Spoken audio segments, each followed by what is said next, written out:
Diabetes എന്ന് പറയുന്ന അവസ്ഥ നമ്മുടെ ശരീരത്തിൽ വരുന്ന സമയത്ത് പല സിംറ്റംസ് കാണിക്കും.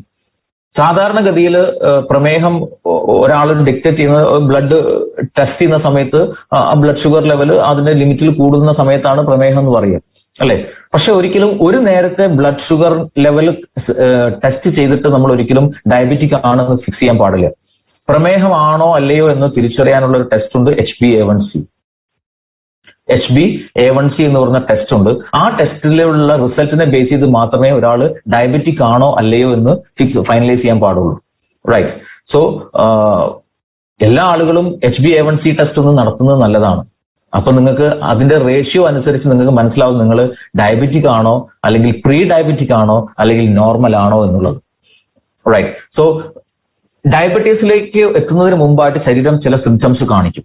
ഈ സ്ക്രീനിൽ നിങ്ങൾ ലെഫ്റ്റ് സൈഡിൽ കാണുന്ന 10 തരത്തിലുള്ള സിംറ്റംസ് ആണ് പ്രധാനമായിട്ട് ഉണ്ടാവുക. എപ്പോഴും ക്ഷീണം അനുഭവപ്പെടാം, അല്ലെങ്കിൽ ഫ്രീക്വന്റ് ആയിട്ടുള്ള യൂറിനേഷൻ, സഡൻ ആയിട്ടുള്ള വെയിറ്റ് ലോസ് വരിക, ശരീരത്തിൽ എവിടെയെങ്കിലും മുറിവുണ്ടായി കഴിഞ്ഞാൽ അത് ഉണങ്ങില്ല, അങ്ങനെ പഴുത്തു നിൽക്കും, അമിതമായിട്ടുള്ള വിശപ്പ് അനുഭവപ്പെടുക, സെക്ഷൽ ആയിട്ടുള്ള കാര്യങ്ങളോട് താല്പര്യം കുറയുക, കണ്ണിന്റെ കാഴ്ച വല്ലാണ്ട് മങ്ങി വരിക, സ്ത്രീകൾക്ക് വജൈനൽ ഏരിയയിൽ ഫ്രീക്വന്റ് ആയിട്ടുള്ള ഇൻഫെക്ഷൻസ് ഉണ്ടാവും, കൈകാലുടെ വെള്ളയിൽ ഒരു ടിങ്ക്ലിംഗ് പോലെ അസ്വസ്ഥപ്പെടുത്തുന്ന ഒരു എഫക്റ്റ് ഉണ്ടാവും, നന്നായിട്ട് വെള്ളം കുടിച്ചാലും വളരെയധികം ദാഹം വീണ്ടും വീണ്ടും അനുഭവപ്പെടുക.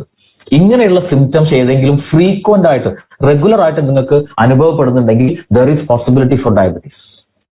ഡയബറ്റീസിനുള്ള സാധ്യത വളരെ കൂടുതലാണ്. സോ HbA1c എന്ന് പറയുന്ന ടെസ്റ്റ് ചെയ്ത് കഴിഞ്ഞാൽ അത് എന്താണ് അതിന്റെ കണ്ടീഷൻ, ശരീരത്തിന്റെ കണ്ടീഷൻ എന്നുള്ളത് അറിയാൻ സാധിക്കുന്നുണ്ടാവും. എന്തുകൊണ്ട് നമ്മളിത് അഡ്വാൻസ് ആയിട്ട് അറിയണം എന്ന് പറയാൻ കാരണം, ഡയബറ്റീസ് നമുക്ക് പ്രിവെന്റ് ചെയ്യാം. പ്രീ ഡയബറ്റിക് സ്റ്റേജിലാണെങ്കിൽ പോലും നമുക്ക് ആ ഒരു കോംപ്ലിക്കേഷനിലേക്ക് വരാതെ നമുക്ക് പ്രിവെന്റ് ചെയ്യാൻ പറ്റും. കാരണം ഡയബറ്റീസ് കൊണ്ടുണ്ടാകുന്ന ആഫ്റ്റർ എഫക്ട്സ് ഹൈലി ഡേഞ്ചറസ് ആണ്. ഹെഡ് ടു ടോ, തല മുതൽ പാദം വരെ സഞ്ചരിച്ചു കൊണ്ടിരിക്കുന്നത് ഈ ബ്ലഡ് സഞ്ചരിക്കുമ്പം ഷുഗർ കൂടുതലുള്ള ബ്ലഡാണ്. അതുകൊണ്ട് തന്നെ എല്ലാ അവയവങ്ങളെയും ഇത് ബാധിക്കും.